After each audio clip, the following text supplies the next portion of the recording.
sa kaarawan ni Tatay Ronnie. Ang prayer po namin, Lord, bigyan niyo siya ng mas malakas na pangangatawan, Yes, at mas Lord. mahaba pang buhay, Yes, amen. para makasama niya ang kanyang mga anak at mga apo. At syempre, ang nag-aalaga sa kanya na si Loreda. Thank you, Lord, sa life niya, na kinikwento niya kanina na talagang yung hirap niya nung time na siya ay nagtatrabaho para sa mga anak niya. At I pray, Lord God, na dahil doon, i-bless mo siya, poprotectionan mo siya, mamahalin mo siya na mas higit kanino man, hindi naman no?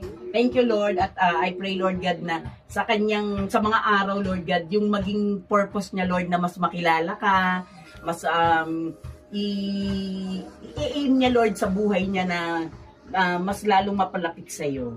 Thank you, Lord, sa food na nakahanda rito, Lord. I-bless mo to, Lord, na maging kalakasan namin.